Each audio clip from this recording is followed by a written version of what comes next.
Fairly good. I have a list of problems, though. All right, well, that's why we're here, right? That's right. All right, let's kick some butt. So I guess the first thing is I'm wondering if our polling's working right, because we've had, so the one store that we've had issues with since the beginning never is here on Monday morning. But Is then it a modem store? but then the numbers for Monday show up on Tuesday. So I'm not sure if it's just got a day lag behind or what's going on there. That seems a little awkward. Yeah, and then we've had several. What makes me wonder about a polling issue all the way around, though, is all of our logins. I mean, we've had several logins that are working great, and then all of a sudden they just stop working. Like we've got this one, Sarah at Hovenweep. She's had manager rights since we started, and then all of a sudden last week it wouldn't. I mean, she just lost all of her rights to everything, and she only had POS rights. Well, it does sound somewhat polling-ish. Yes, I would agree with that. Now, the security, you guys are managing security at the highest level, or you're managing it at the store level? We're managing at the main. All right, so then. So I'm not sure why. It just doesn't make any sense. And I had another guy that he was brand new. I set him up. And then it kept wanting him to change his password every time he logged in. Well, I went so far as to fix it at all of the remote plus here so that it would quit asking him for that password, and it just would not.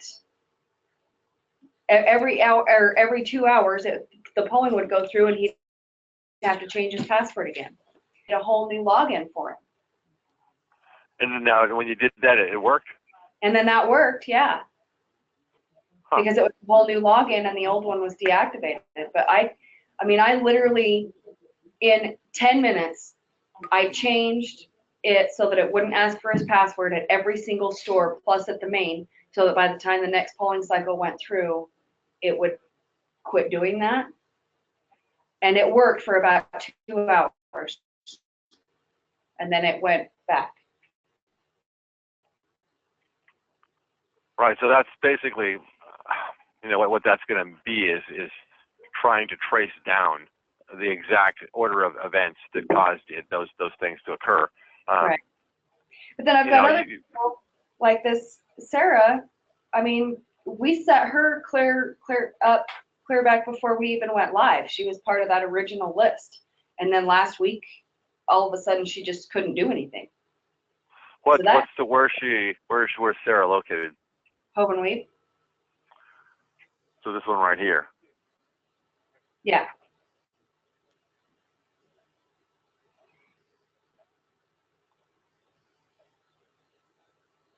Pretty normal, I mean, for setups.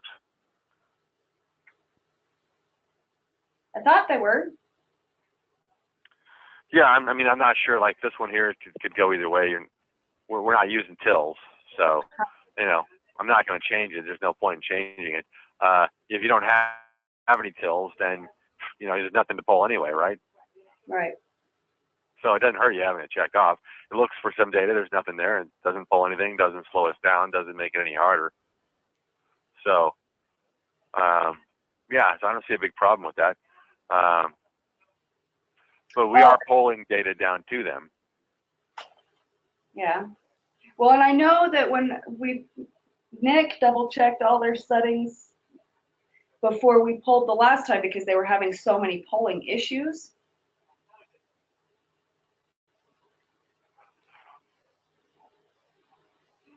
And then I think Peter checked them again.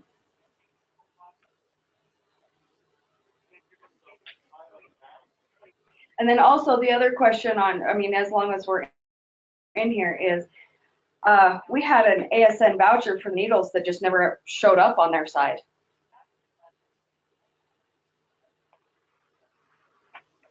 And I think, I'm assuming that's also part of polling. Oh yeah, it's all part of polling.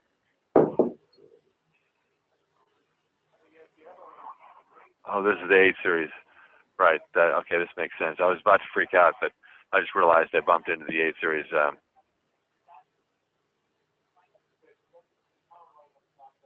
Oh. Yeah, we don't push security down to the 8 series. No. That wouldn't be really a good thing.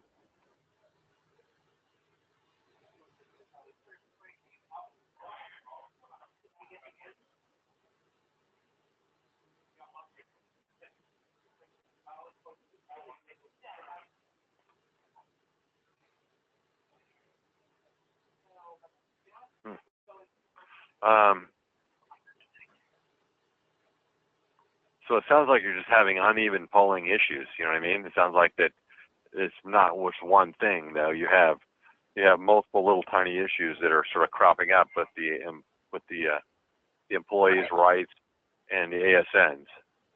Right. And I hate to be talking about an easy out or anything, but does this have to do with the fact that they're on the modems? I mean, is that bumping something? Is that just irregular internet? Well, you know, Is there, I mean, yeah, is there? modem. The modem is the most mechanical piece here, right? So it's the easiest point of failure. Agree. So it could have to do with the modem. You know, we in the beginning used modems all the time, and yeah, modems are a fairly common point of failure. So now the store that's having the polling problems that shows up the next day, are they using a modem? Yes. Yeah, that's now at that location. Do we do a manual like polling like at the morning and in the evening? We don't manually, no. They're set automatically to go at night. So what I've done in the past is, and this is optional, totally optional, but okay, so I set up a lot of stadiums back in the day when it was like the thing to do with Retail Pro. And with stadiums, and I'm drawing this parallel because they're very much like a modem remote. With stadiums, though, it's not that they're on a modem; it's that they're actually gone. Like they put them away, right? They close them down, roll them on, and put them in a warehouse, and then they pull them back out and open them up and turn on the computers and plug them in. And so they can't poll overnight, right? So Right. what we would do is we would bring them out, and the first thing we would do is do a manual polling and basically say, look, get any data that's out there, right? And then at the end of the day, we would have to then do a manual polling. We'd click a shortcut, and it would do another manual polling.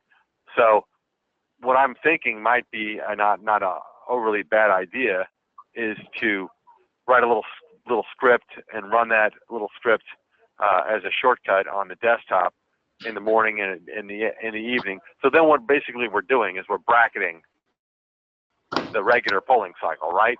Right. We're saying, look, just in case I'm going to front load this polling when I go home, then it's going to poll at night. Then in the morning, just in case, I'm going to go out and grab any data that I may or may not have gotten during that polling cycle. So that gives us basically like 3 opportunities to push and pull data as opposed to 1. Right. So, and that would make it quicker then, because we also have that licensing issue that keeps cropping up. The And licensing issue? yeah. So it's not always updating the license when the license needs to update. Does that make sense? Yeah. So and it's the same one with a modem one? Yeah, just with the modem ones. So, Yeah, see.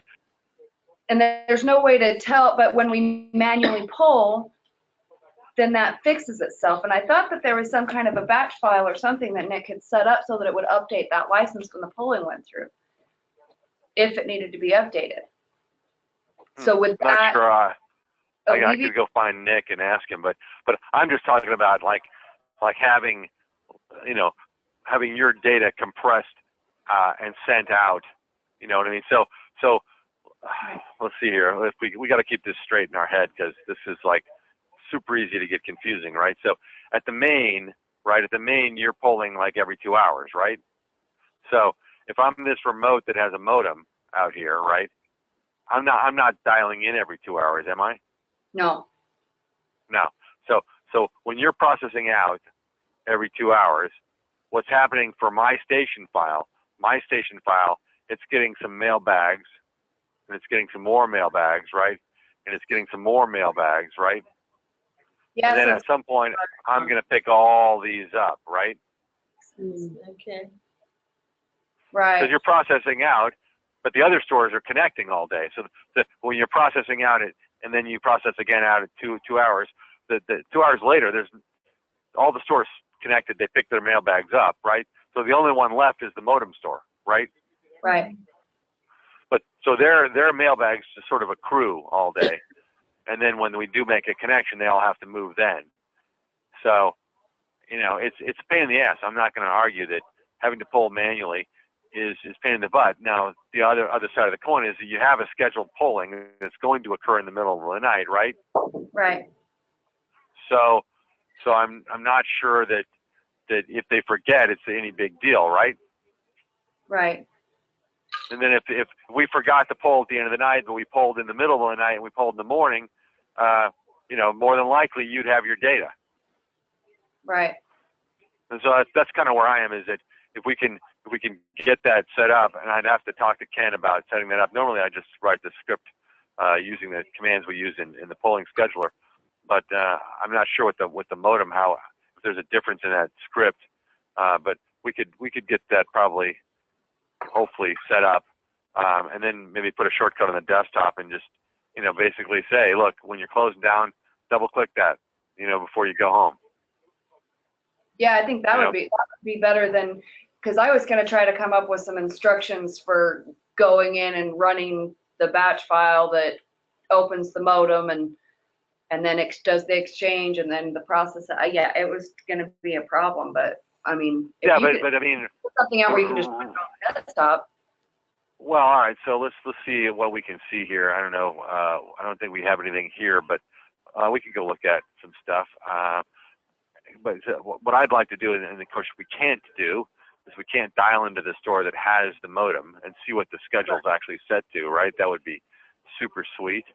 But we can't do that. So we don't have anything in here. Fine. All right. So let's do this. Let's. While you're looking at I have a picture of it because I took pictures of their tasks of their scheduler last time I was there so that I could Right, create. but what I'm really looking for, so what I'm looking for, let me just go, let's cut to the chase here. That sounds like a good direction. All right, so if I was going to poll manually, okay, what I would say is I would have, in here I would say, whatever the path is to get there, right? ECM /ECM proc out, and then I would, for them, you'd probably be good there, but you could say, STID colon, and you put your station ID number 001, whatever, 022A or whatever, right? Mm-hmm. So that would say process out. Then I would follow that with a send receive. So it would have to for those stores. It would have to follow with a connect to the modem. Well, I'm not sure. That's where I'm. Yeah, that's why you'd want to look in the task scheduler and look at the command line parameters, right? So in here, if we go into task scheduler and we take one of these, what do we got in here? We got, okay, so, well, this is a good example right here. So if we look at this one here, properties, this is a batch file. So that's kind of what I'm suggesting here. So if we go to actions, you see there's no parameters here. It just says call up the batch file, right? So then if we go look at the batch file, which is going to be in the retail pro folder, it's going to have a bunch of command line parameters on the backup task. So if we go down here to delete and back up, where is it?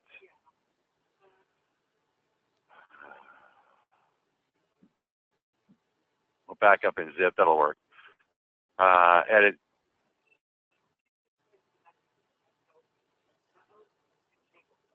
Yes, just I want to see inside it. Come on, guys. All right, so right here, here's the actual command line, and here's all the command lines that go with that particular backup process, if you follow. Yeah. So, we need to either go in and see those in the task, right? So if we look at the other one, let's look at the other one. Like one of these, like indexing, it's going to have the everything is, the point is it's all there. We could go and look at it and find out the answer. So here you see, if I go to edit, it's going to have the program name here and the parameters down here, right? Right. But I could go in and find these out, and I could copy them to a batch file. And I could say, look, process out, then start the modem up, make a connection, pick up and drop off, right? Then boom, process in. Then disconnect. We could, and yeah, then it would just, well, the batch file would end and it would disconnect, right? Exactly. So we could put all those into one little batch file and then make sure it has a BAT ending, and that could either be on the desktop and they could run it directly as an executable, or they could have a shortcut to it. You know, I'd have a backup copy for sure if I put it on the desktop, because I'm sure they're going to delete it by accident. But you know, that would be the direction. It's an old school solution, but it probably will nip it. Actually. Well, it's simple, and you know, we have a modem, and the modem is the most common point of failure, and it is. But it's what we got off modems. But you don't have that option there. Yeah. You know, and that's just the reality of your business. You're going to have spots that all you got's a modem, man. That's it. It's not worth putting a satellite connection in on. Yeah. You can't cable it, so. If we did that more often like that, then if that would fix that licensing issue as well, it might solve quite a few problems. Well, right, it gives us 3 opportunities to get the license file down instead of 1, right? Right. So, and they could do it in the middle of the day too. They could just do it in the middle of the day and drop off and pick up data. That might improve polling there, because then you'd be picking up half the day's data, and you wouldn't have to swallow it all at once at night, if you follow. Yeah, it's not a bad idea at all. Okay. Let's figure that out. Right. So. An appointment? Do we need to go to the store? Make an appointment? Well, I think you'd want to either make an appointment or definitely want to go to the store, because I think that all the material we need to do this is at the store. So I personally would not want to reinvent the wheel. If there's a wheel out there I could use, I'd want to go copy that one, right? Right, and then we can copy it and take it to the other 2. Like we could do it at the first one and then copy it and take it to the other 2 stores. There. Yeah, absolutely. I mean, you might have some minor modifications there, although we're not pulling history to them, so you probably could leave the station ID out, just say process out, process in, because they only have their own data. That's all they have, right? Right. So yeah, I would just change the batch file to say, you know, proc out and then hyphen out, you know, ECM proc hyphen out, and then at the bottom ECM proc hyphen in, and leave the station ID off. Then it would be a generic batch file that you could just take it everywhere and drop it on the desktop, and it should just kick off. You know, I'm unsure of the commands exactly to get the modem to work, but you could check that out as you get to each location and make sure that if there's any unique values that go in there, that they get put in there. Okay. But yeah, that would be the.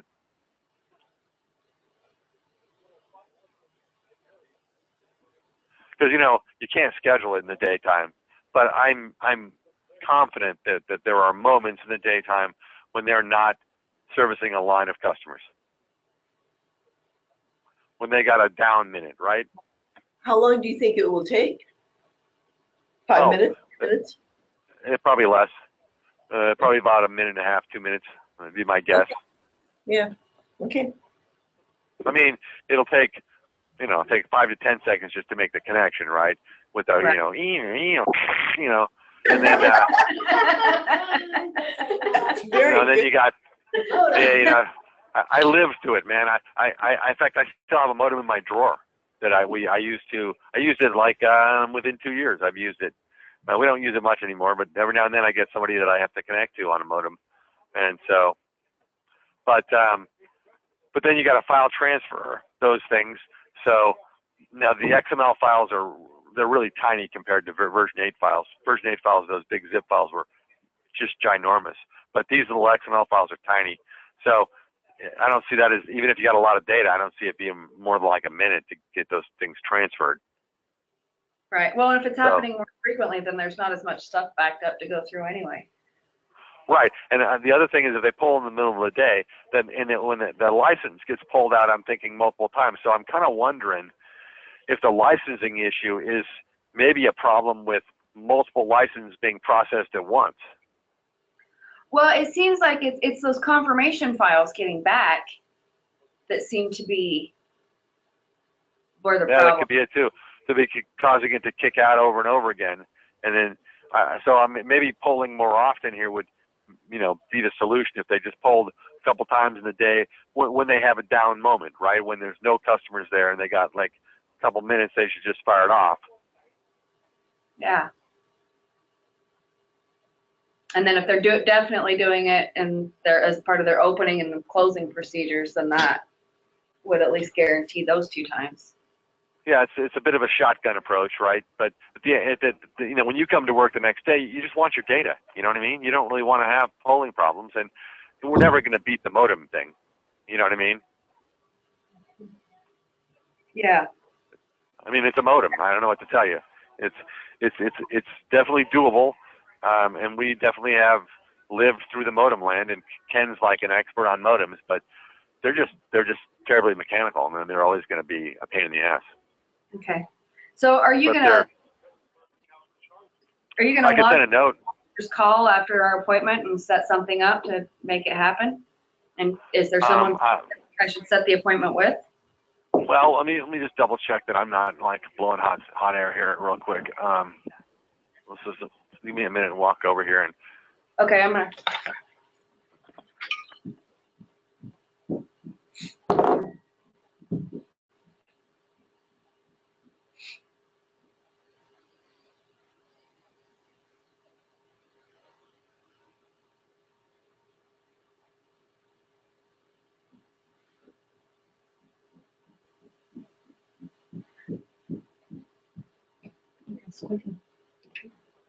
Can you turn the volume down just a little bit? It's really loud over here. Weird. I don't want you guys to, make sure you can hear, but it's just, because it's on this side of the table, so it's really loud.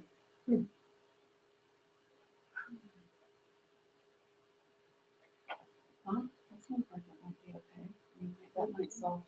And it seems like it's a reasonable solution. I mean, the way he was explaining it makes sense to me. If you've got all that stuff backed up and it's all hitting at once. See, I took print screens last time I was down there on, so I can make instructions of click this, right click here and run, then right click here and run, wait for this to happen. So it was going to be like a whole lot of steps. So this seems like it might help. Yeah, it's definitely worth trying. And it's faster than having them go through all, because if we tell them they have to, that's what I was worried about, telling them, okay, well, every morning you're going to have to go through these 10 steps before you open. So if this fixes their licensing problem, can they start doing the donation? Yeah. Yeah. Because that's the whole thing with the donation roundup is this licensing issue, because it's not registering that it has a license, so it's telling it that it can't do it. And that It can't run any polling claims. every day or what? Because Retail Pro, the way it's set up, yeah, pretty much. I mean, every day, Retail Pro updates it when they update it, but it's mostly pretty much every day. But it's the confirmation files coming back. So it's sending the license fine, it's the confirmation files from the store that are saying, hey, we got it. So it keeps trying to send it. And the way Retail Pro works is it updates the license, but you have 30 days to run Retail Pro. That's why it keeps popping up. So just speaking with Nick here, to make sure we're all on the same page, he said definitely possible. He said how we would do it is we would write 3 batch files, and then we'd write a 4th batch file that would actually call up the batch files. So because Okay. he said it has to do with how the modem works and how we get to connect to work. I said that's fine, I don't care. As long as there's 1 batch file at the end of the day, nobody cares about the mechanics underneath it, right? Right. So he said the other things he pointed out, which was I think a good point on his side, is that if all the stores open at 10 and close at 6, hypothetically, then you can't have 3 stores all hit the shortcut at 6 p.m. exactly. You follow? Yeah, There's only one connection that can be established at a time, right? right. We only got one modem at the main to connect to. So he was concerned about that, and I'm like, yeah, they're going to have to stagger their connections, right? If they got 3 of these people out there doing it, it might be better if they did it more often during the day. Like if they get a half-hour break and they can fire that sucker off and take some of that data and get that buildup of invoices, down. You know what I mean? Yeah. So the more often they're able to do it, the faster it's going to be. And then at the end of the day, when they want to do this, if they wait all day and then they make that one connection at night, it might take 4 or 5 minutes. Which if you're the guy who's not connected and you're trying to connect and it takes 4 or 5 minutes before you can connect, you're going to be annoyed. Yeah. So we'll have to set up some kind of a schedule that they can be staggered on, which wouldn't be that bad. Right. Set them up like if you can run it any time in this hour, run it anytime between 9 and 8, and then the next person could run it any time between 9 and 10. Yeah, I mean it's not that hard. It's only going to take like 2 to 5 minutes, I'm guessing, at the tops. So I mean, if they get times during the day, and I know they have times during the day when they're slow. Yeah, and is there a way to make it obvious that it's actually finished? Because I can see them having an issue with that, like not being able to tell that it's finished. It's possible we could add to the batch file, complete, press any key to continue or something. That would probably be good because they do have, it's hard to tell already when you're polling, I've noticed, unless you go into the files and watch them go through. Oh, yeah, well, yeah, all right. So what we could do is we could put the show command in, right? Yeah. I mean, so they saw the process out open up. You know what I mean? I don't know. I don't know if you really want to see all that anyway, though. Well, I don't think so. I think just something at the end that says this is finished, press any key to continue would be perfect, actually. Yeah, I mean, we do that already with some of the batch files, like for loading reports. It comes in and says, it's done, press any key to continue. And then they just press any key and it just closes the batch file. I think that's fantastic. So yeah, as long as we know the rules and we know the lay of the land there, it should be very doable. And I think could definitely help us with getting this thing maybe a little less painful. Okay, should I set an appointment with Nick then? Yeah, I would definitely set an appointment with Nick. I'm going to send a note to service and Nick, and Nick's already, we already talked to him about it, so he already knows what's going on. And so they'll either call you or they will, or at least they'll know what to expect when you call, right? Perfect.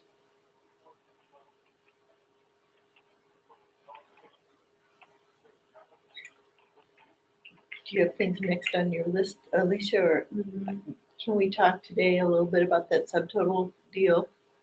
I know you were going to see if you could take a look. It's in the list. Okay.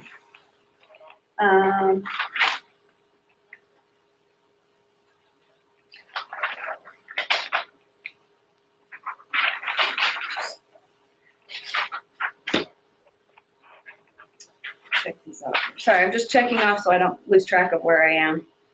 So then you think that maybe will help with the security login issues too? I suspect it will. I mean, I suspect that part of that has to do with the fact that we're piling up so much data before we're actually, because I mean, on the main side, from your main location's point of view, it's like we're polling and we're polling and we're polling and we're not getting any reply back. You know what I mean? So the main's like, where's my confirmation files? I'm going to resend this. I'm going to resend this. And I'm thinking that we're getting too much data and license files are overwriting each other. And I don't know, you know what I mean? I'm not really sure what's going on there, but it seems like if we can get them a little bit closer to a normal polling schedule of some kind, which we can't schedule it, but we can at least push it out, right, manually and get some, that we're probably going to have less hassle, less problems. Okay. And then, so at the stores, the poll display, it doesn't show a subtotal before we're asking for the roundup, which is kind of confusing to some of our customers. So if they purchase 3 items, the most recent item shows up on there at $9.99, but really their receipt, their subtotal is like $14.16, and we're asking them to round up, and they're wondering why we're asking them to round up to $15 instead of $10. And the thing is, on the sales clerk side, they're obviously seeing the subtotal, but on the poll that the visitor's looking at, all they're seeing is the last item rung up.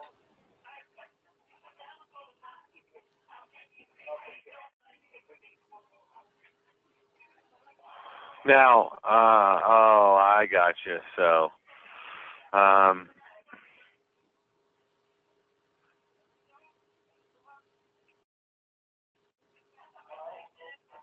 So until you say yes or no on the roundup issue, the visitor does not see their total. right. So the answer would be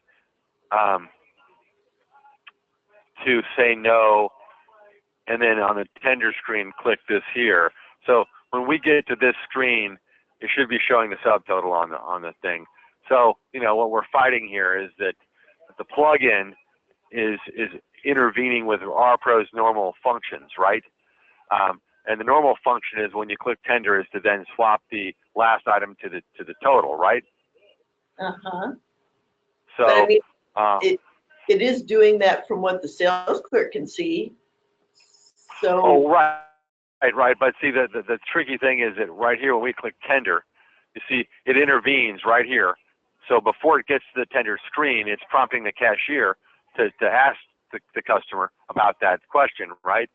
Now, Right. if we got to here, as soon as we get to here, the shopper display should now be showing the total on the transaction. You follow? So now, if we did this like that, it would be better for the customer. You know, I don't know if the problem is I don't know if there's a hook. I'd have to ask Malcolm if there's a hook there. You know, he's looking for when you click tender, right? That's the hook that he's bolting onto. Right. But once you're on the tender screen, there's nothing going on for him to bolt into. I don't think. That's my guess. And maybe I'm making this too simple in my own mind, but a display poll is just displaying something. I don't really understand technically display polls, but I make the assumption in my head that what the sales clerk is ringing up is what's getting displayed on the display poll. That's why it's there for the visitor. So when you hit tender and you're the clerk, you see the subtotal. So why doesn't? Well, no, you already see the subtotal. So back here, you would see the subtotal right here all the time. You'd see the total right here. Going. Okay. Yeah. As you're adding stuff up, bing, bing, bing. So all these things are refreshing real time for you because, you know, so the shopper display is typically not this big. And so we're only showing the one item, you know what I mean? Well, I mean, I guess talking to Malcolm is probably the answer then, because it's not really a good answer for us to have to do the make a donation after we've gone into the tender screen, because the whole point of it being a pop-up is to make sure that our clerks are being alerted to it and reminding them to ask. And the poll display, there's no way we can just set it to run off of what's being rung up as opposed to the items. Well, but I suspect it's already doing a done. running subtotal at the bottom as opposed to. Well, no. So if we go in here and we look at peripherals and setups, let's take a look at the settings. But I suspect, like I said, I suspect this is already done. So you see in here, we would set the shopper display to whatever type we're using, right? Now, is this on the Cayenne? No. So this is a regular poll. That's Right, the bottom one. So we're going to have these things set in here like this, and we're going to have, you know, whatever, welcome to, you know, store name, right? We're going to have some stuff typed in there, and then on a new receipt, we're going to do the same thing, and then we're going to come down here and say which description fields we want, and how we want this to be displayed, right? So quantity and receipt price or something. And then total, so invoice total, right? So check these, I guess. Okay. But I'm guessing that this is already done. You see what I'm saying? So my guess is that it's not the setting here. It's more likely the order of events. You see what I'm saying? So we're on a sale, and as we ring in each item, it's doing what we've asked it to do in the item section here, right? And then when we click tender, it flips over to the tender function, at which point it graduates to this bottom section down here, right? But what's happening is that the plugin is intervening and it's stopping us from getting to this section here, right? Right. And so it pops up a little thing between, and that's why it's just pulling the rug out from underneath their feet, basically. So, I mean, I can ask him, but I'm not sure, like I said, I'm not sure there's anything here for him to bolt into, right? There's nothing we're clicking. There's no activity that he could latch onto. So there's no way that a sales clerk, because I noticed, it doesn't give them that option. They can't hit subtotal rather than tender. I know what the tender is basically is subtotaling, but can't we have that function for the sales clerk that they hit subtotal, you bring up a subtotal, and then you hit tender, so that then you're getting prompted for the roundup, so that there is a subtotal function before you actually hit tender, which it used to be in other systems, it seemed to me. Well, the tricky part there is that, but that's going on already all the time. So, okay, swing and a miss. I'm not doing so well here, am I? Let's grab a couple. So Cheat. on that, where you just, in those workstation preferences, where you just were, on line Right. 1, you can't make that just run off of the subtotal? Because there was a subtotaling option in there, so it could.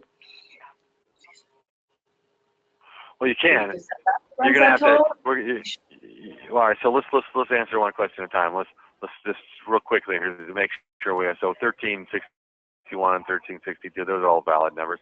So let me just point out that you see the subtotal happening down here, right?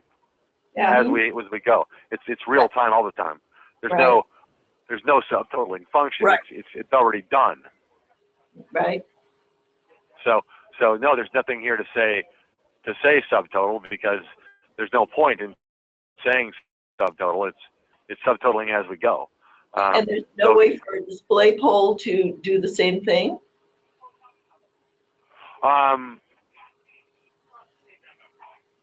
Well, now you're getting into a tricky thing. So you're saying you don't want to show the item price when you scan the item? Well, I mean, obviously, yeah, that would be the way the visitor wants to see it. But I'm trying to envision myself also as the customer. And if you're at the grocery store and you're looking at your display as opposed to what the cashier is doing, and I'm trying to remember, is it continuing to show you your subtotal, or is it still showing? I don't think it shows you every item as they're putting it in there. So Well, is it the newest grocery store displays, yeah, they show you every item in like a ticker tape scrolling up the screen with the price and the discount and everything. Yeah, I mean, mostly in the grocery store, and when I'm shopping, if it says a certain price, like, and it says $1 off, I'm looking for my dollar. You know what I mean? So for me, as they're ringing the items up, it's the unit price that's the critical piece at that stage. But when they get to the bottom and they're ready to move forward, then it becomes, the subtotal, right? And this is all about nuts and bolts. This is about the way that the people that wrote the interface for the shopper display they're not Malcolm. Malcolm wrote the plugin, and these other people wrote these other softwares, and they're all like meshing together. You follow? Right. So is it not possible for when the clerk hits tender and they get their pop-up for Roundup, that function of them hitting tender would make a subtotal show up on the display pole? You're gonna have to test it. You're gonna have to play around with these settings in here and see if we can make it show the subtotal before it prompts for the roundup. You know what I mean? We know that if you click tender, we're gonna get the roundup, right? So we could certainly play with these settings, and I would say it won't hurt you to play with those settings. It's always a good idea to do that. Seems like, Because the clerks, they're doing a very fine job with asking about the Roundup, but I hate to make it harder for them. And watching them, it certainly is harder for them because they are explaining things instead of moving on with their sale. So when they have to say, they're looking at a subtotal that says 2387. The last item rung up was 995. So the customer is not seeing any subtotal, and then the clerk has to say, your total is 2327. Do you want to round up to $24 to support the park? Instead of the customer already seeing 2327, so that all the clerk has to say, do you want to round up to $24? Because if they don't give that explanation, then the visitor doesn't. No, you're totally preaching to the choir here. I agree. And what if the visitor is from Japan and doesn't even speak English? Right, Exactly. right. Then they can read numbers, but Right. and they may want to go ahead and donate, and they may have rudimentary English skills, but seeing the numbers, I'm not going to argue with that. I agree 110% that if we could show the numbers, that's by far the best thing to do. No question here at all. So it's just going to come down to let's see what their options are. If there's anything, like if we go out here and go to form view and we say, if we go here, display tender amount. Did you see that? Because Alicia saw it. I was looking at that screen. are we talking about back here? Yeah. So it looks like there's a lot of options there for the line display. Right, you have to populate what you're doing, right? And then down here it says total display, right? So Right. So that right there, what you're in is you're in the line. So we're at the line. So that would be a description 1, right? Then down here, display tender amounts when entered. That's tendered amounts, right? So that's Right. I give you $100 cash, right? So that's after the total, right? Gotcha. So right now the right there where it says line 1 contents under total display, not under line display. Yeah, there we go. So yeah, that should be set to invoice total. Now the round it's talking about here is a different round than our round, right? Right. That's if you're in Canada, you don't have pennies. So what if we did on the first line receipt price and then on the second line extended receipt price? Yeah. Oh, but that extended receipt price is if they're buying 2, right? If they're $9.99 and they're buying 2, then it's $19.98 for the extended price. You follow? Yeah, there's your subtotal. No. So that's just the extended price of the one item. Right. So now my question is going to have to be, you don't want it to say like a Dreamcatcher and extended price $19.98. Now if I'm halfway smart and I know they're $9.99 each, then I see, okay, $9.99 each, Dreamcatchers $19.98. Okay, I'm good. Okay. But hey, if it's smart enough to do that, it should be smart enough to do it. No. This is just, like I said, this is nuts and bolts. So yes, should you play with these? Yes. Are you going to get anywhere on this? Maybe. I'm going to say it's about a 20% chance maybe that something in here is going to help you. I'm not optimistic about these settings. I suspect my techs are pretty good. I suspect these are already set up. They're probably set up pretty well. So we just need to go out and play with it. or we need to ask so Malcolm. We could ask Malcolm, but let's go take a look and see if there's anything that maybe like a feature that's seldom used that maybe could benefit us on this one. So Jeff? let's just take a look here. Yeah. Up on the second page. Oh, what's that? Could the pop-up come up on the second page after you've already gone to the second page? Well, again, that's a question for Malcolm, right? Yeah.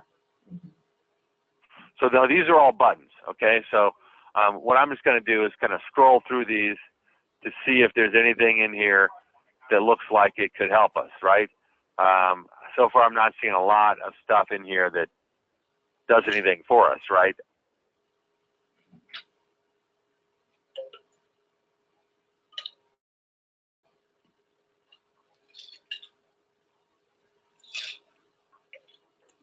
You never know how they're going to word things. So, whereas I don't like to scroll through everything. If you don't, you're kind of wasting time fishing around arbitrarily, right?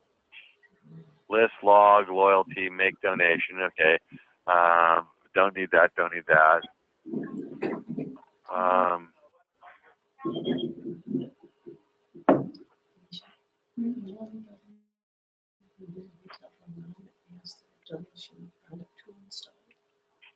I can't hear you. What? Do you know anybody who uses Retail Pro 9 and has the donation tool installed? No? We called all the references and most of them had like one way or the other, but nobody had both. Just curious.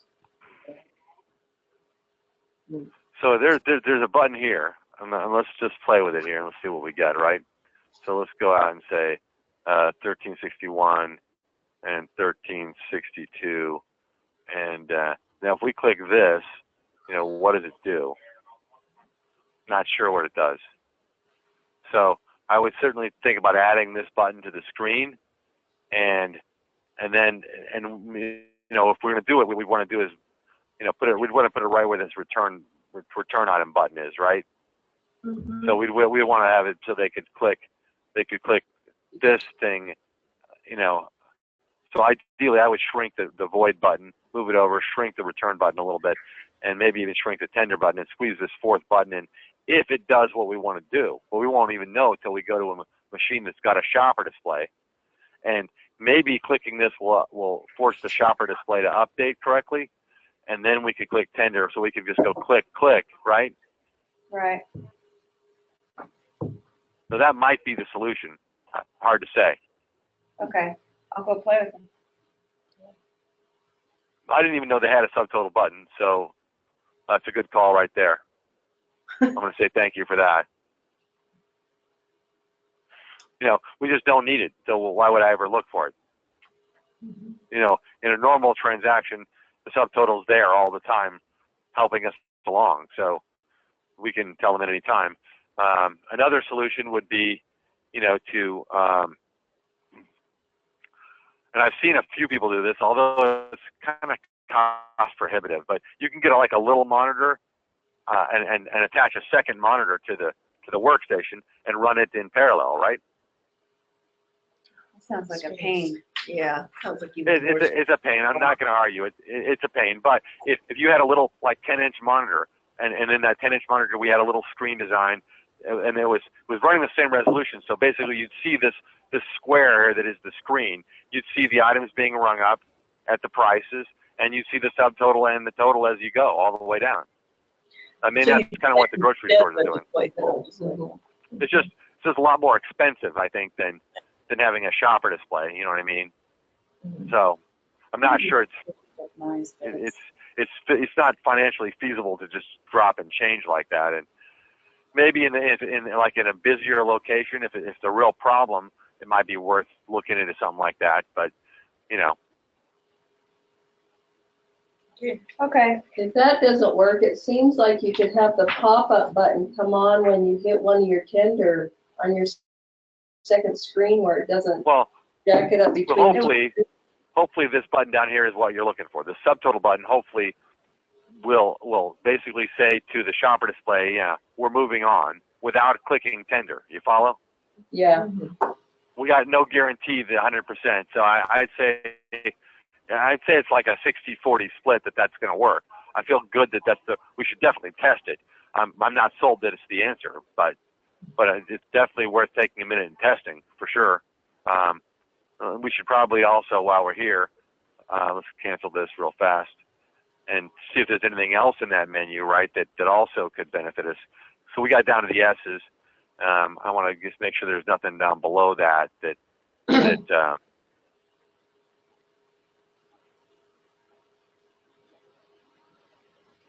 All right, so subtotals where we left off: tax area, tax rebate, tender, unhold, unspread, update only, no. It's not going to work. Uploads, no. Virtual, void, no. So that's pretty much it. The only option that might help us is that subtotal button. But you're going to need to go like to a screen, sign on as you with a shopper display fully functional, and give it a shot. Add the button. I mean, you could add it anywhere. Their screen won't be as big as yours, but for testing purposes, this thing could be, you could just shrink it down like this, right, and stick it right in wherever, right? Okay. It doesn't need to be that big. It could just be right there.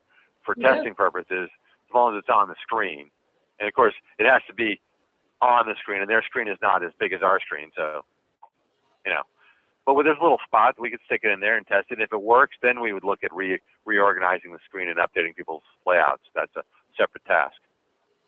Okay. So I'm going to say that's your best option. I could ask Malcolm about it, but, I'm not sure. I'm really not confident that there's any hooks there at that stage of the game. You know what I mean? Well, let's do both. If you'll ask Malcolm about it, then, I'll go out and play with it either this afternoon or tomorrow morning, I guess.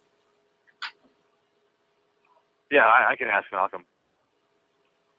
And maybe you'll get the answer before I can even get out there. I suspect I will, yes. Yeah, I suspect that Malcolm is pretty good about answering that stuff.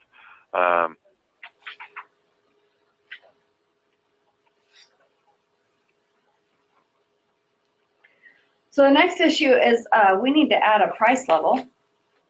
And I want to know the best way to go about doing that. Do we make a copy of the copy, or do we copy another one? We have to. The taxes changed, and San Juan County is different than Grand County for the first time, so we need to make another price level that's got that rate in it. Those two counties have always been the same until Grand County did this last vote. Yeah. So now we've got to find a way to, so that when they ring it up, it won't throw an extra penny on the rentals or any of that. Or the postcards or. Yeah, somebody would definitely catch that. And I didn't want to just go and start doing stuff because Well, last we time I could made give a them an mess extra out of penny it. and say, would you like to round up? In the San Juan County, they probably say no.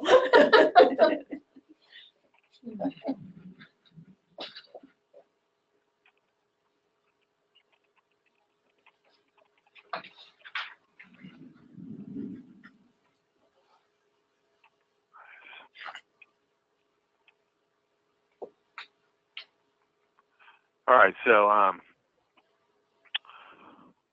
I will send a note over to Malcolm and ask him, and you will test that, and we will then reconvene and find out what we've figured out at some point, and see if there's a solution. Okay, sounds good.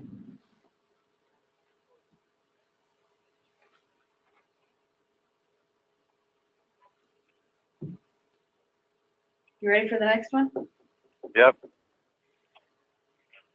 We need to make a new price level. Right. That's easy though. The price level is. I thought you going would. in. I'm doing two things at once. I got more than one computer here.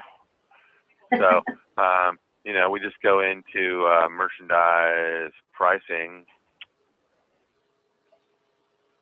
and there's your price levels. You got a level 6. It looks like it's not even being used. We do, but we don't want to have to go back and fix it everywhere. So we just, What do you mean by fix it? I mean, I would just change the setting Sam stopped populating 6 when he makes a new item. Well, so is 6 in use or is it not in use? So we started to use it and we're no longer using it, or? Yes. I thought it was a tax. So it's fair game. It can be reused. Okay. Yeah. So then I would I would just rename it right here, take off the secured level, or leave it on, depending on if it's secured or not. Because we were hoping we could just make a copy of the copy. So yeah, but that's in the price manager, right? So you just go in the price manager and say copy from copy as is to update level 6. So do we just want to leave it called 6? No, we want to name it Arches. Okay, so type in, you get 6 characters, type in whatever you want right there. Oh.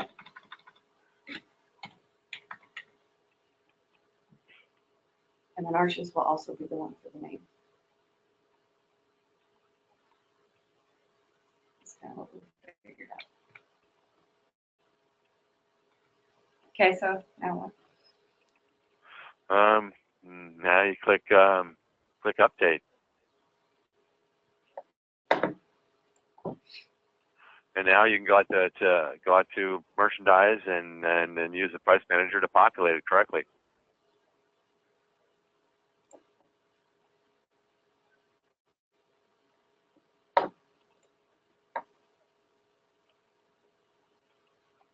Okay, which? So now you go to adjust prices, right? Okay. And on the right there it says from price level, we want from copy, right? And no, we're not messing with that. And as is, so let's click adjust. So we're not subtracting, we're not adding, we're not doing anything, right? Let's be on the price manager tab. So let's see what we got. We got markdown price right here is 35.47. I don't know why that's 35 and this is 47. That's a little weird. So we got something in here. So let's go back and let's just say, let's just start like this, clear markdown, right? So totally empty. Let's check our pricing method, make sure that we don't have anything turned on. We got none, fine, none's good. So this is the column we're writing our mark to, right? So we're going to go back and do the exact same thing you did a minute ago. We're going to say adjust prices from copy, right? As is. So copy has a 35 in this, so let's just take a look. Let's go form view. And so retail has 47, copy has 35. So we want this to have whatever copy has, correct? Right. All right then, so then it's correct. So right now everything has a price in this column. Now if we were going to write that to price level 6 Arches, we would then just go back to price manager and say update markdown now, right? And we would say effect. Is that look correct? Yeah, what's the effect season? What's that? What's the season? Season is a really odd little feature that's used in the markdown tool to mark down things that have seasonal values. The problem is that season field is not available in the screen. Right. So while it's got some really huge, cool functionality, everybody who uses it, they want to see them on the screen, and they want to see them in a whole lot more areas than just the markdown tool. So we don't end up using that. That's right. So if we click, so we're okay to click update here. It's going to write prices into level 6, but you already said level 6 is not in use, right? Right. So I'm going to click update. And we're going to say yes. And now it wants to know why we're doing this, right? And so this is like price level maintenance or manually. What would be this is going to write an adjustment saying we changed the prices in level 6 for all these. Probably. We should want to manually would be a price manager, but the point is we're changing a price, and it's a choice. This is not a financial mark up. You know what I mean? Uh-huh. So that's fine. We just click OK now, and I don't want it to be considered a damage or something. You know what I mean? That the accounting department would go, oh, we got to check that out.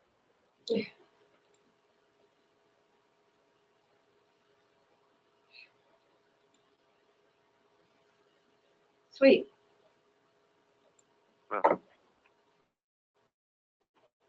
Easy to do.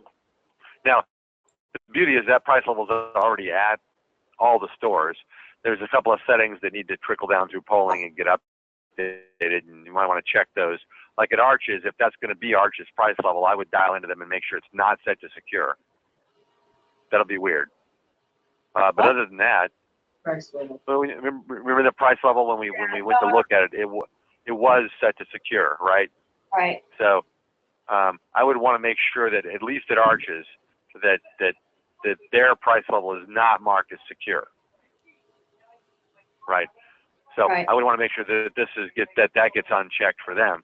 Otherwise, I'd let polling handle the rest of it. I don't think, in the other locations, they're not using that price level anyway, so it doesn't really matter if it gets unchecked or not.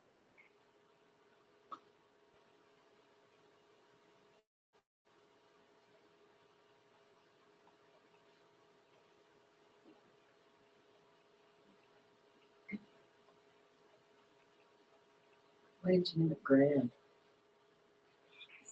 Because there's only two places that are like that, and one of them's Arches and one of them's here. And Sam thought that if it's called Arches when we're telling people to watch their price level, because remember we used to do that weird reverting thing, that Arches could just be watching for Arches. Oh.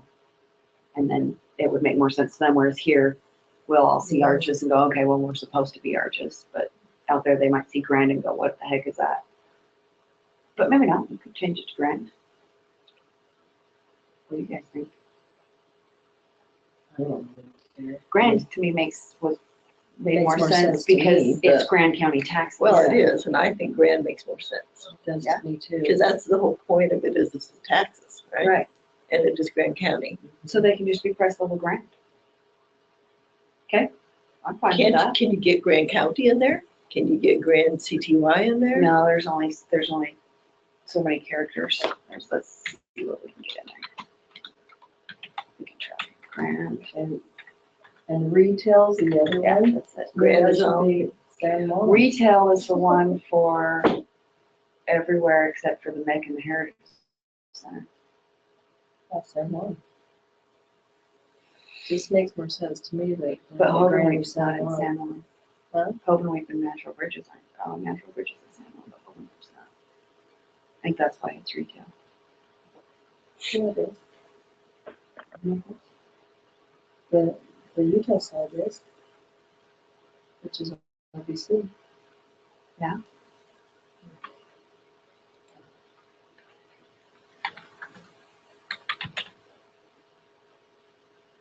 San June? That was kind of weird. Yeah, that was good. I don't know. What do you think? We could put just SJ for San Juan.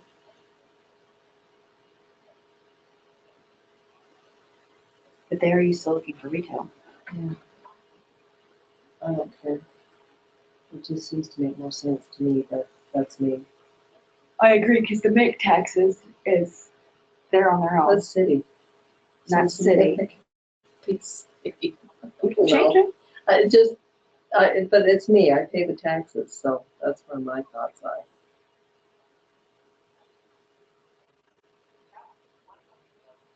Do you want to do San Juan or, It's up to you guys. I don't, because I don't care one way or the other. retail doesn't make sense to me, but if it's been there forever, it might make sense to me, but I don't know. Okay. We'll make it San Juan. And so we don't want to have just like a taxable 1, taxable 2, taxable whatever. And Well, I people know if they're 1s or 2s, Yeah, I don't because know. it is about taxes, right? Yeah. I don't know.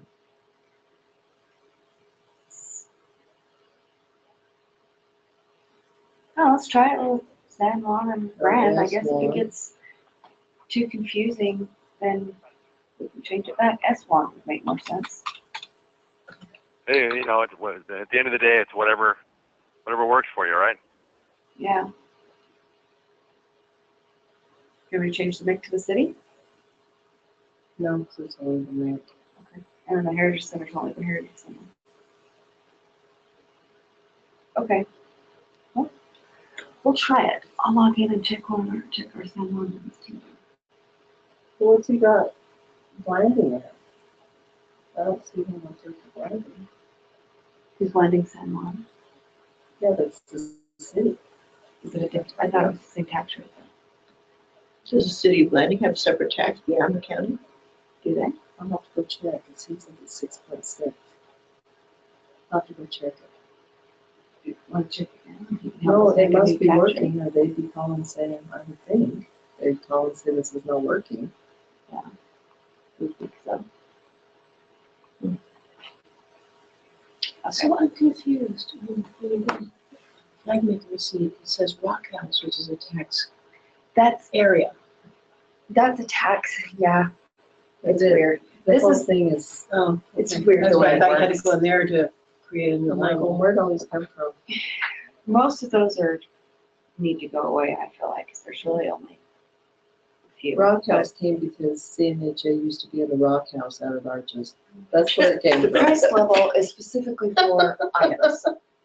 So Sam can change an item based on the price level of what the taxes are going to show. So that he can do, 5 for $2 and Oh, I those see. things. I got you. The I'm tax sorry, I level was- you're talking about is the tax Yeah, rate for the receipt. right, okay. And that's why I was confused. 'cause Right, it's and like- that is what I would have thought too, Barbara. Yeah. Okay, just now, it just, It is now it clicks confusing. in, because I just Yeah. want to understand the pieces a little bit. Because it does help to. They seem like they should be the same thing, but they're not. So the one that you're talking about is for the receipt. Right. This one is for the price level on the item. I see, yeah. Yeah, because it's like, wait. Because if he didn't have to do all those special things, we wouldn't even need the price levels. Gotcha. Okay, so are we done with this one? Or? Okay, yeah. So I just have to log into Arches and make sure it's secure. Checked. So now that I changed the name on those price levels, do we have to go back and do that update again? No. That's just that's like what clothes the level's wearing, right? This is the name of the level, right? So in here now, if we pop in here at the bottom of the screen, very very bottom, in the fringe area there, right above your icons, on the very last thing says PR colon. Oh, yep. See what I'm talking about? Yep. See, so it's real time, that part. Now, and that's a setting that's going to be pushed down to the stores in polling, right? So that may not show up right away for them, but Okay, should so I show need up. to wait a couple hours and then check it. Right. I mean, more than likely I think that's defined in the, let's see if we go back and take a look at one of these guys, form view. I thought that was in here. No, that's not in there. Preferences, price levels. So, I'm on the fence, When we say price levels, I'm guessing we need all the price levels, but are we talking price levels? No, we're talking about preferences, so it should be the price level names. Because the prices themselves, that's part of inventory, right? Right. Right. So I think we should be good. It says all. So those should go down in the next polling. So Cool. we shouldn't I'll have to do that. on. But you want to follow up on those, yeah. You want to make sure when you make So changes, why they does make it to this the stores. one exactly? Because Because this we're is grand. set to it. So if we go.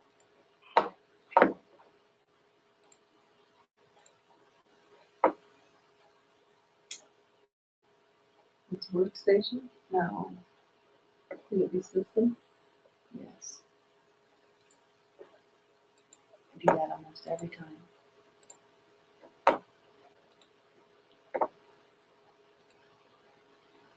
Oh, that's not okay. Yeah, we're showing this. Okay.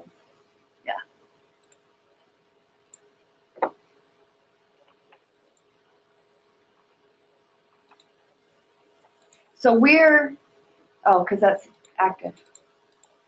We want. How come I can't make this one active for us? Because you don't make things active there. Oh, well, where do I do it at then? in inventory under the price level switch. Oh, that's right. I mean, you can make anyone active you want. I mean, at this location, you could have any price level be active, certainly. But you just go in here and go to options, price level. Options. Oh, I thought it was on. Price level, and it you says your active one to be whatever you want. There we go. Right, Okay. Okay. That's the same as it was on 8. So now, do you guys have price-based stores turned on? I have no idea what you're talking about. So all these different price levels, are they in use at different stores?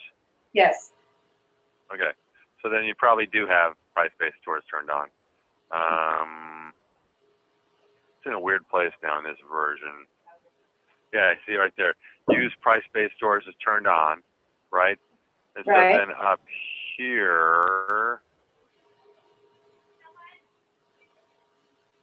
right, so we have, you see what I mean? So you've got your different prices set here. So, Okay. so each store has its appropriate price level, right? Right. Now, So do we need to set one of those? Yeah. If we change price level 6, which one? Yep, that one. So that one needs to be using grand. Yep. So you probably want to change that on their end too. Although it probably will change when they get that price level, right? So.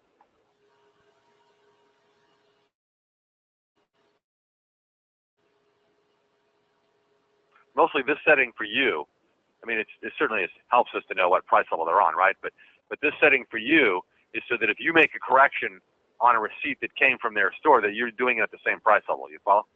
Oh, okay. Yeah. That's what that serves for you. For them, it defaults them to the right price level. So it's got to be set on their side too. Okay. Cool.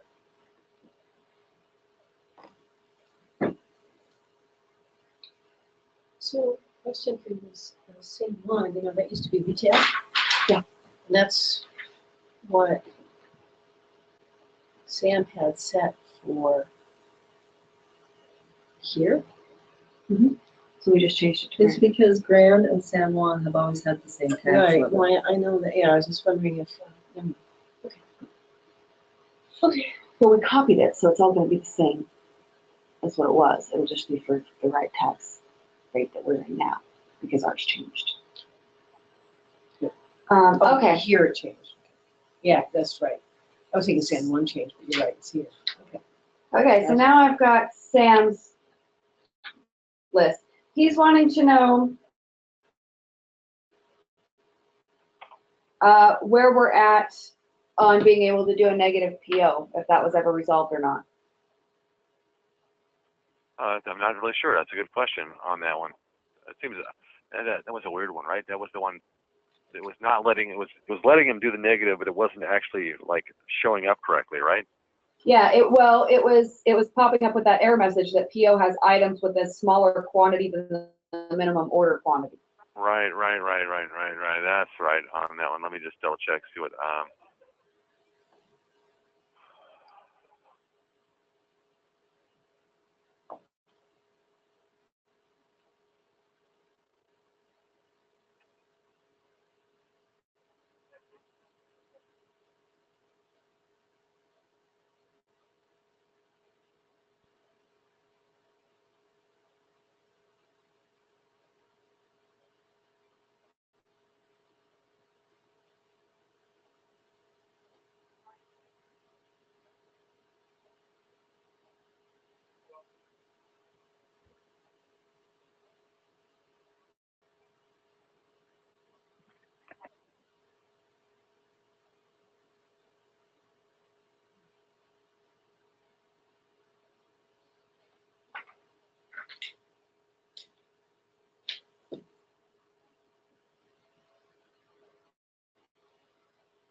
Saving Sam's biggest problem till the end, so if we don't have time for it, he can do it on Tuesday.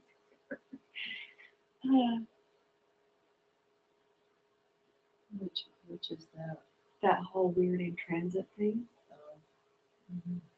it's just not, it's weird the way it works.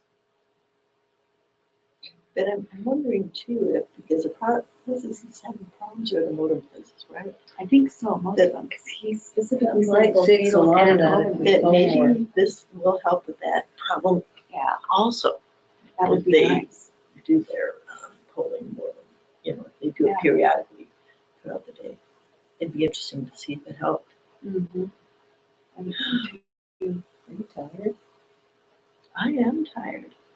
I tell you, I think it's still the allergy thing. I'm sleeping 9 hours a night. I never sleep that much, and I'm tired all the time.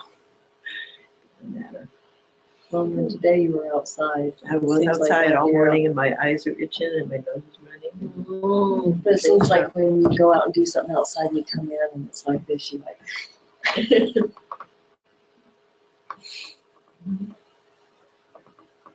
So that's a no. Oh. That has not been fixed, right? It's not been fixed for sure. No, I was looking to see if there was any update on any other level that, and I couldn't find anything out there in web tech land, and hang on a sec.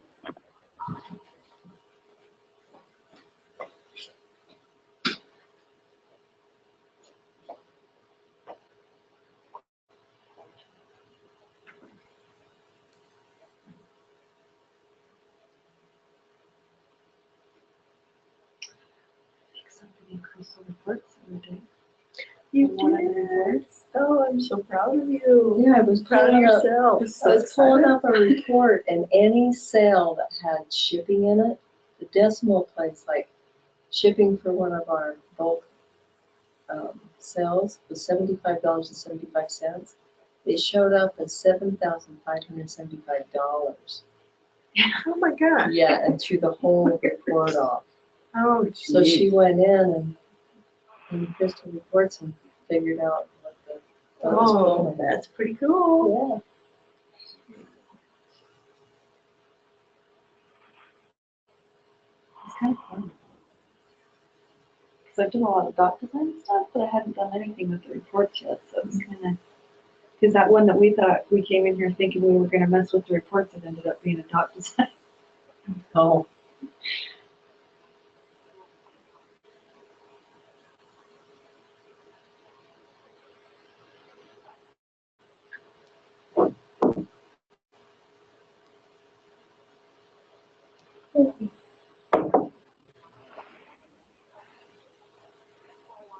You know, that's what's taking so long. Everything you go to do that should just be straightforward, you go, $7,000 shipping?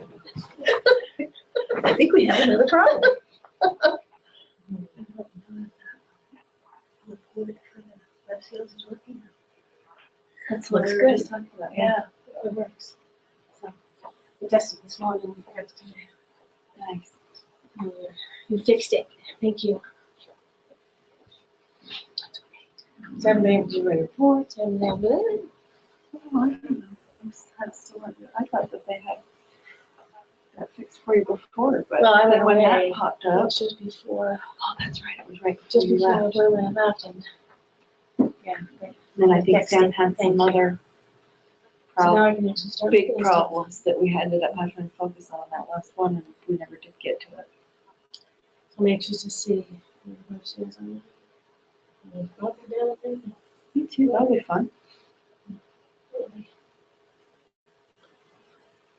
What's nice is because we're getting this person who's going to be taking orders, I can actually start to do analytics. Yay. I actually maybe have some time. That'd be great. Poor Sheila. There's a lot See? depending on her being awesome. There's a lot. Kyle better pull through and be like the super employee.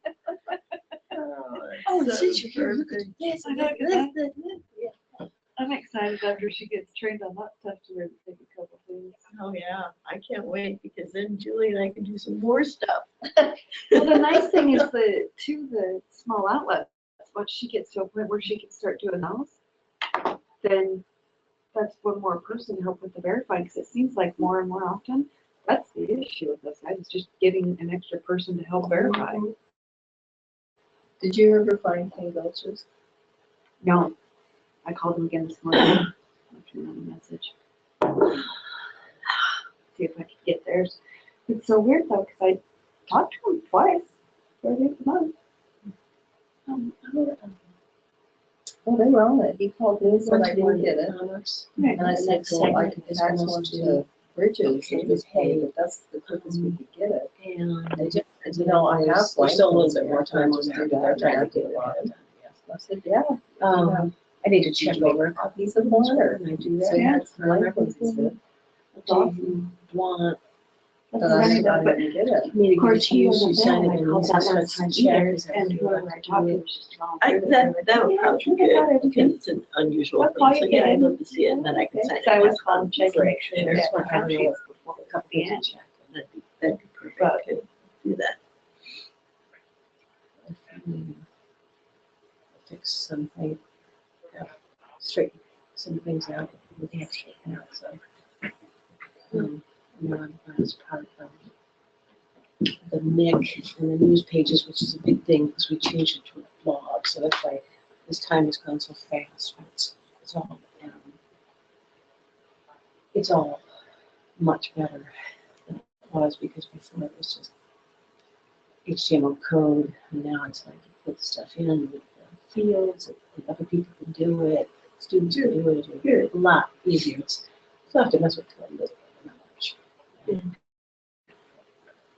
It formats it automatically instead of having to write the formatting, so it's going to save a lot of time before we use it for pictures. I need to talk to you. I'd forgotten that you turned off the paper statements Or, for our bank accounts, All all right. those bank accounts. Can you go back on, turn back on? Because I never, sure, for February, I didn't get the Discovery Pool one or the Partner Aid one. And I kept thinking, what the heck happened to it? So finally I just went online because I could see it. No, it wasn't. is this all with Wells Fargo? Yeah. And Okay. I went on and just did a bank rec off of the screen, what I could download off of that. But, And we did that for Then I some went- purpose, correct? well, you did it. We were trying to see that Remberg Right. account when the auditors were here. And And then I was and I wondering thought, about that, as you said, I might have turned turn off. off all of our paper statements, yeah. Well, I will go back in there and see if I can turn them back on. Okay.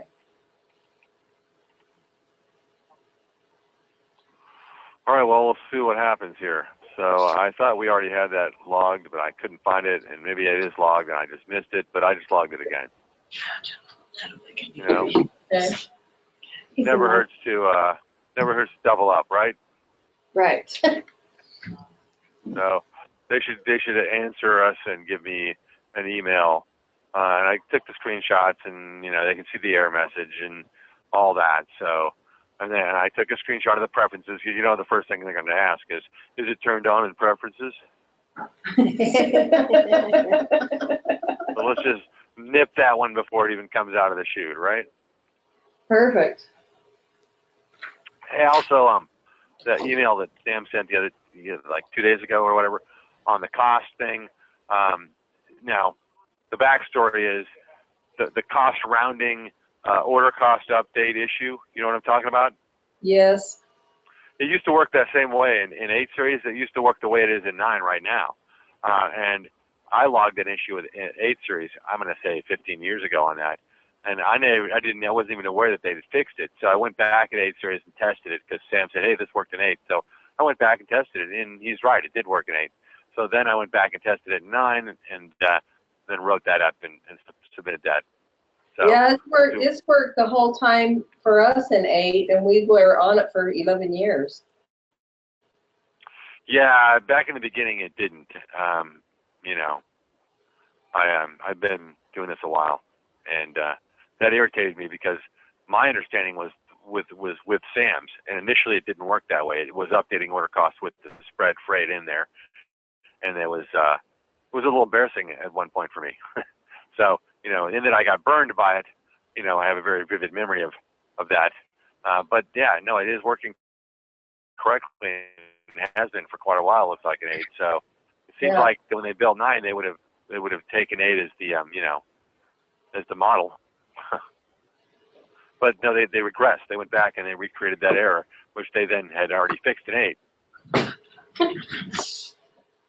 So that's awkward. Well, that's a problem. It is a big problem. So is that one because it has to do with inventory that they might push into being part of the next update? Oh, they pretty much make all these part of another update. The question is, do they do it like, if we look at here, so is it part of like a 940.3.150 or something, or is it a 9.5? If you see what I mean. There's a big difference between the next version and the next build. And no, it probably would be a build thing. It would not be I don't think it would be a version thing. Could be, but that doesn't sound like it's, a build type thing. New builds come out when they get so many fixes and the hot fixes get to be so big that the hot fix is almost as big as the installation, you know what I mean? Then they just got to stop and reset the number and roll all the fixes into the regular image. Yeah. And then when you install it, you get all those, and then they start fresh with a tiny little maintenance pack file again. So either they get too many fixes or there's something catastrophic that occurs, like PCI compliance has to be changed and they need a new version. That also could cause a new version. Well, it just seems like we've logged 5 different issues with them since we started. It would not surprise me, and I've seen people that have had that have logged a great many more, and I've seen a great many less. I wish I could have some great saying or something about issues and logging issues with the developer. I can tell you that they've been very responsive on this version. There was a while when they were asleep at the wheel back there in version 8, but they've been pretty responsive on version 9. I mean, at least like I logged an issue for a different client yesterday, 2 days ago, and they came back and just basically said no. And I did not agree with it, but at least I got an answer in like a day, right? Right. So they are being very responsive. They're actually working these and making us, give them more information when appropriate and that kind of thing. So. Okay. I guess we'll wait to find out when they're going to fix it then. Well, we can find out what they say for sure. Yeah. That one just seems like you would think they would want to jump on that because that's kind of a big problem. Well, let's put things in perspective. I mean, it is, I'm not going to diminish the fact that's pretty serious if you're tracking your order costs, but a big problem would be updating a receipt and having it not update quantities. Yeah, that would be a problem. That would be like anything having to do with inventory control, right? Is like hot burner like number 1. Those things they fix like within a day or 2 or a week. They usually get a fix out pretty fast. Now when it's not inventory control, but it affects the average cost, that's also ranks really high up there. Order cost is now a peripheral field, so where that's going to rank in their view, it's going to be right in the middle. You know what I mean? It's not going to be down in the low because some of that low priority stuff, basically it never ranks high enough to get into the mix. You know what I mean?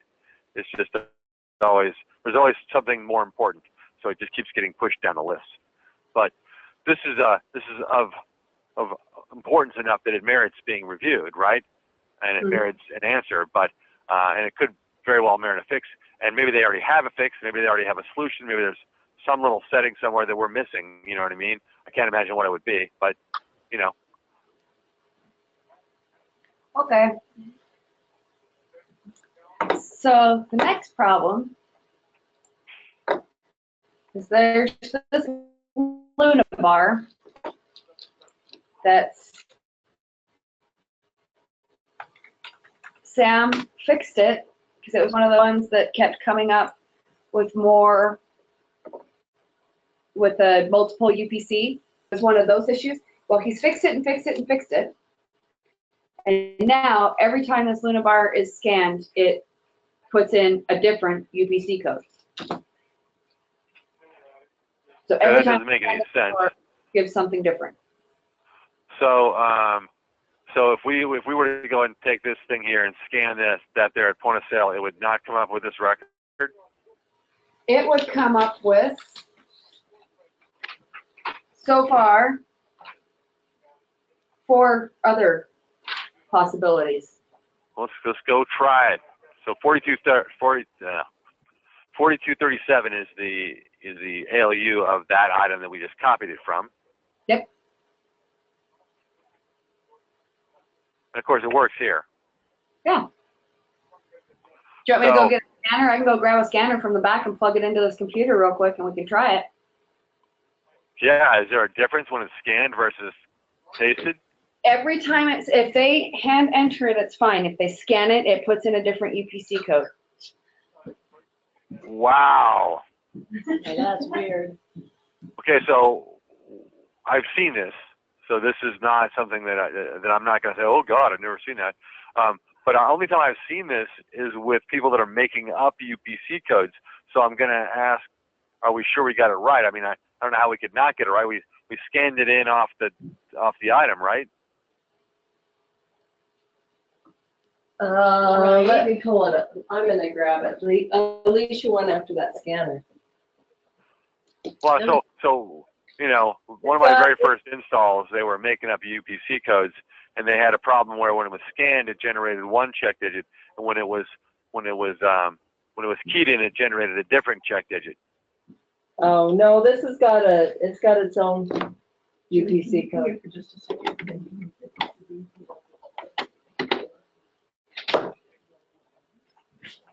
Okay. Still installing.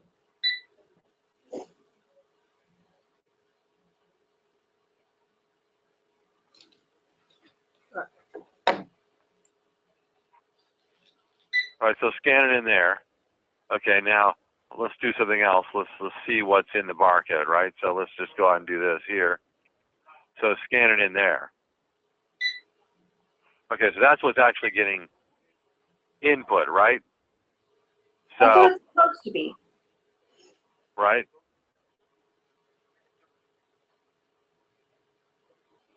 But when we looked at it before, of course, Retail Pro modifies them, and it had like a leading 0 on it, right? Yeah. So, of course, now it's working, completely working. Every which way we try this, Of it's course it is. working.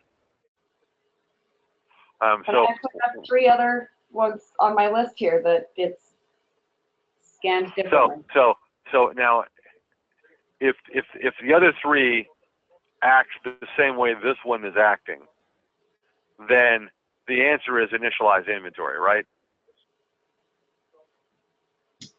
Ah. Okay.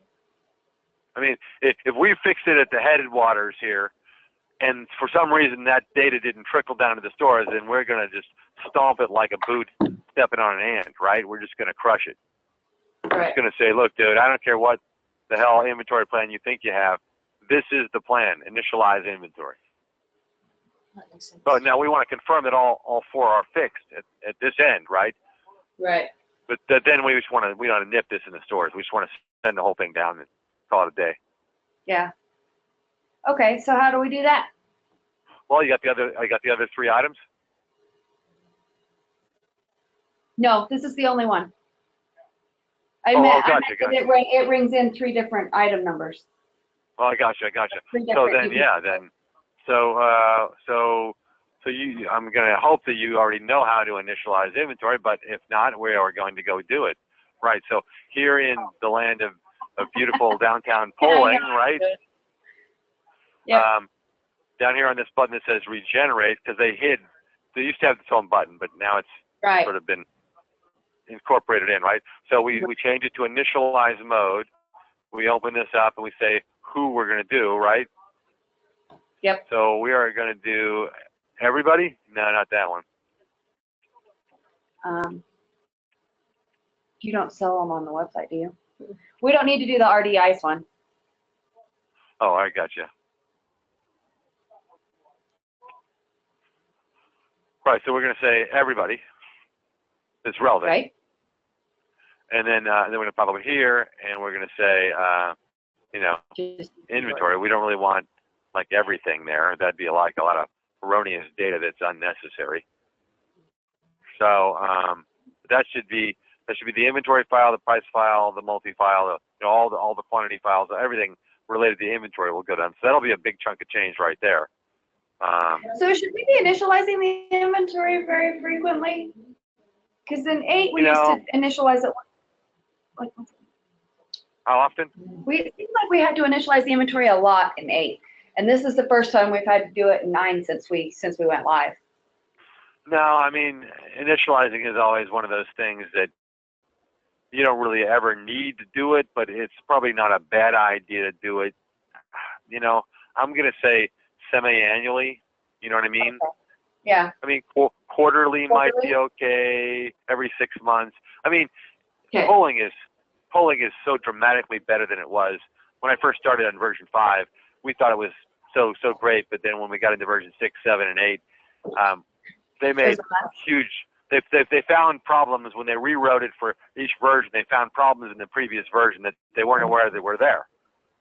Right. And then when we found out about these problems, they actually explained a lot of the problems we were having and why we were having to initialize and all that stuff. And so in version 9, having rewritten polling now like 4 or 5 times, it's solid, and it's going to tell you that the need to initialize on any kind of regular basis is not there. But is there still a need? Yeah, I'm going to say yes.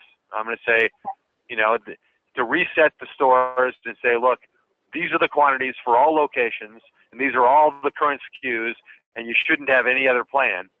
But yeah, I'm going to say that's a good idea. Now, what it's going to do in polling is kind of like a python eating a pig. You know what I'm saying? You know what I mean? You're going to have this giant lump of data that's trying to go down to the stores, right? And it's going to get down to the stores, and it's going to be able to process, say, the first half. So then that second half is going to pull down again. You're going to have that doubled up down here. But then it's going to get through a lot of that and send confirmation files, and then so a little piece of this is going to repoll. It's kind of one of those weird things that can kind of muck up polling for a day, but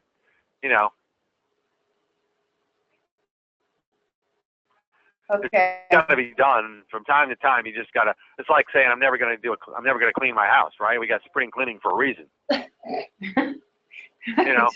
So Just going over the surface and getting the dust isn't enough sometimes. do you have like a suggested maintenance schedule for stuff like this? Like maybe you just advise that we initialize polling once a quarter? Is there anything else? Well, my feeling would be about once every 6 months is for me would be required. Now, for me, it comes more down to what's a logical schedule that I can do. So if I do it every quarter, for instance, it doesn't hurt anything. Right. Right, Well, that's what I'm thinking is if it's something that's part of like a regular quarterly checklist or a regular monthly checklist or something like that, then that to me makes sure that it gets done. I don't have a 6-month checklist. Well, exactly. So I would add it to whatever checklist you're comfortable adding it to. Doing it more often is not going to hurt you.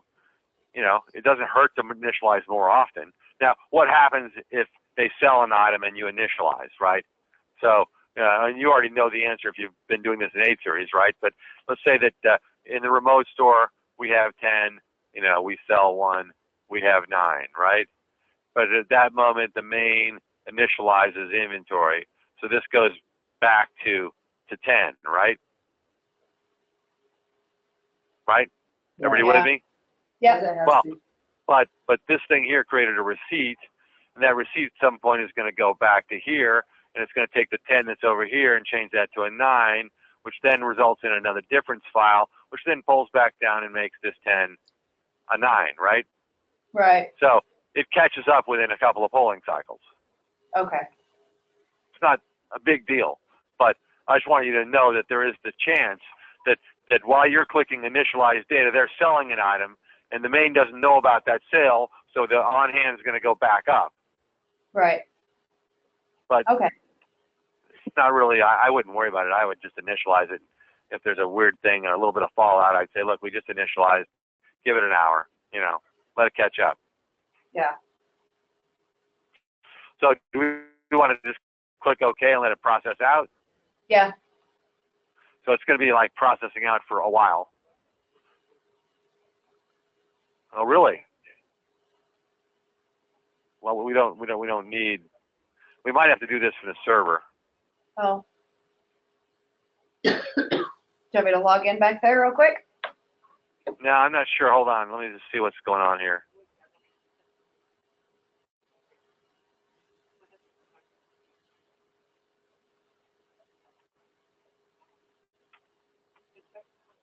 Well, ECM is running and ECM Exchange is running. So, yeah, I guess the ECM proc is not running.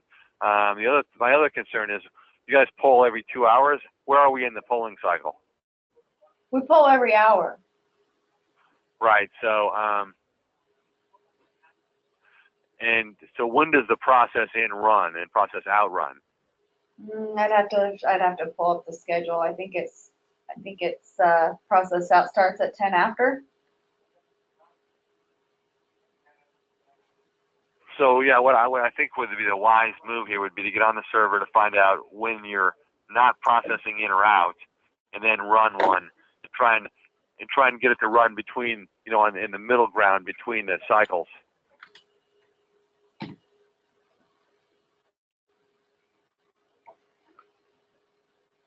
Oh, we don't need that. This on here now.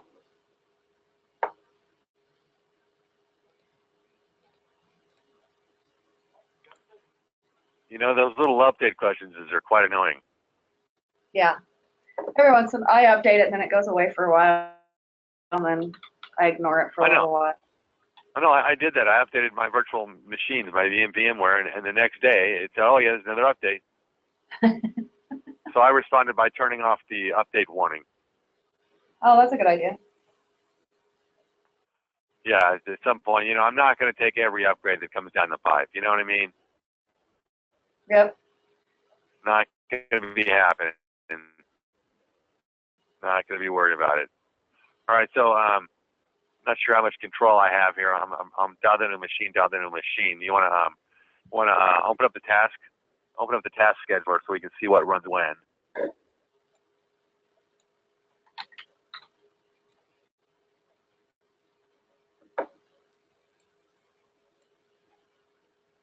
Okay. So The process in and out runs 12:40 right every day. Let's see. No, down one more. There we go. Right, so that's process in and out, and it runs at 8:20 a.m. and is triggered every hour afterwards. So, you know, now might be a good time. It's 12:49, so we have about 30 minutes before it's going to fire off again, right?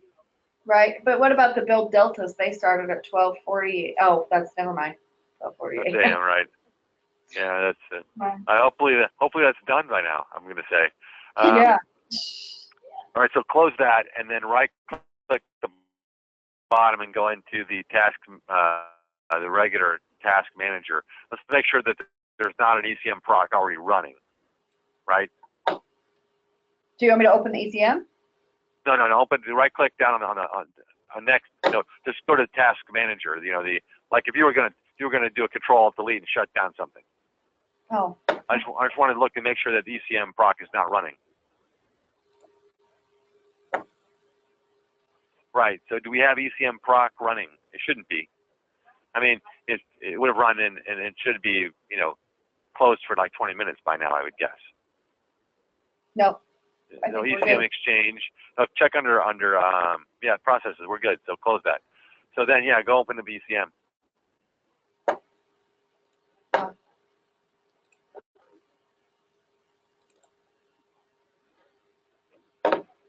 All right, stations and regenerate, and click it over to initialize and go into your stations and select your stations. And you can check all at the top there. I guess I missed that before. And then uncheck the ones you don't want. Might be faster than. Yeah, and then click OK, and then open up your files on the right. Data in the area, open up merchandise, click on inventory, click OK, and click OK. Right. So now, it's basically processing out for every station that was checked off, right? And Right. so the screen is just going to be gray on the server until it's done. Now, there is the chance, although I think it's going to get done before, we have 29 minutes till that thing fires off again. So it's the chance that they could bump in and interrupt our next polling cycle. Which would But I set us, think the odds are with it. We got 29 minutes to finish this, right? So the odds are that it can get through this task in less than 29 minutes. yeah. I think we're probably an 80% chance that we're going to get done and not do anything to polling. But then, of course, we're going to send a large file down in this next polling cycle. So that might bump into the next polling cycle as they process the data downstream. But it'll be done within a couple of polling cycles. This will be all ancient history. Cool.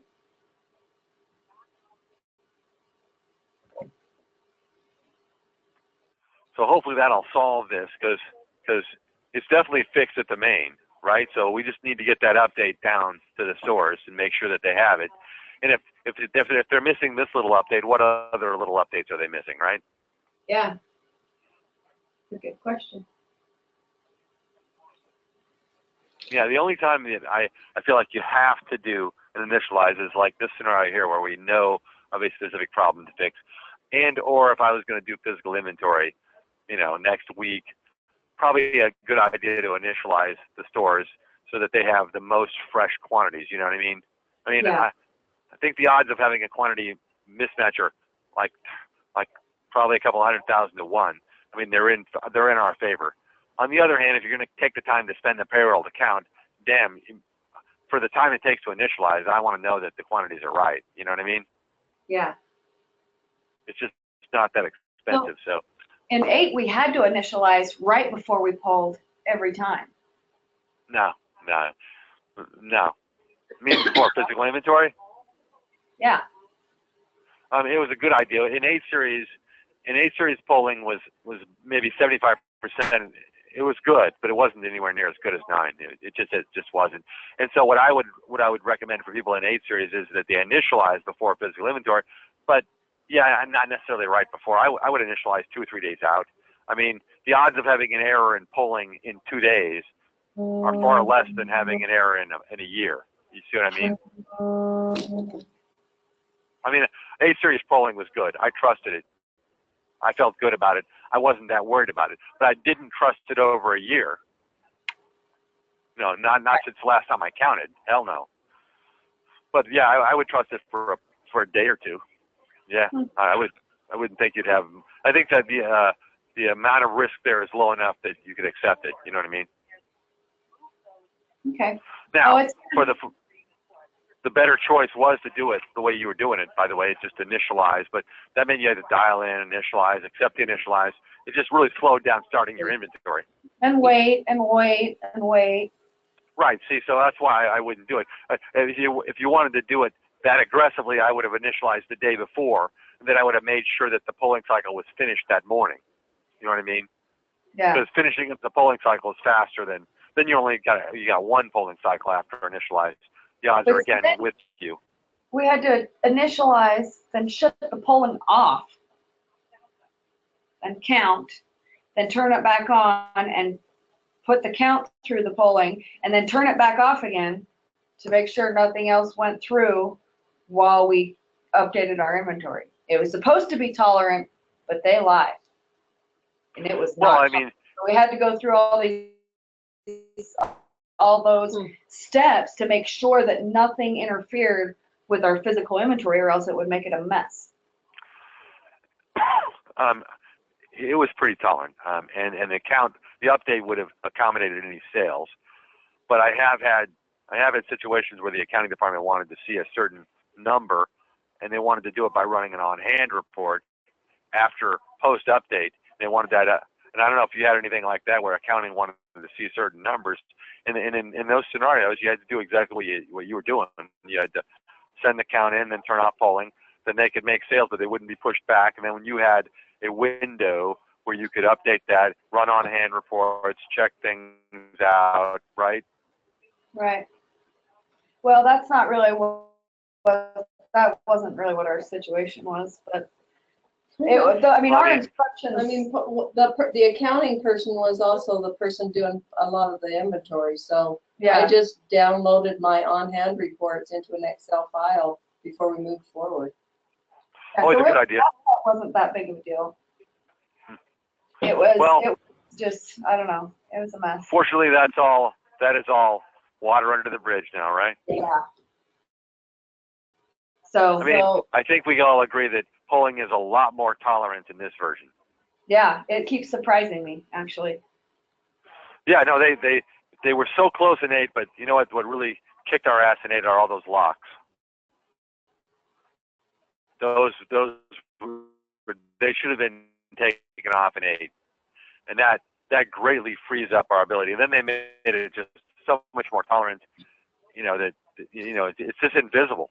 I mean, you can't even see it, which is actually a problem for tech support, but not for point of sale. Yeah. So yeah, we'll let that go and check on it in a bit. See, and hopefully it's done before 20 after. If not, well, you'll get through it either way. It was finished. Oh, was it? Yeah, Excellent. yeah, Wow, that's good. So it only took 6 minutes. yeah, Nice. yeah, not too bad. Well, and those XML files are so much smaller. They're less than a tenth the size of those zip files in 8. So, all of it's just so much more economical in 9. It's so much more doable in 9. Yeah. Okay, well, and then the only other thing maybe we can just do this, start in on it on Tuesday when we meet again. But it's just that email that sent to both of us earlier on the in-transit stuff. I mean, I saw something now. Was Nick answering that, or was there a conversation going on that I'm not sure. I'll check and see what's happening with it, and then if we still need to address it next time, do you want me Oh, just I to see it right here. it before then? Yeah, I know. Actually, I had. I see his Lunar Bar one too here, but hopefully the Lunar Bar one can go away. Oh, I fixed this on this report earlier, and I did it right. Wow, that's cool. I was That's super an Etta girl. excited. That's what that is. I'll read this email over and I'll chat with the other techs and see what they have to say about it. Okay. All right. Well, you guys have a good one. Have a good lunch. Alrighty. Thank you. All right. Bye-bye. Bye.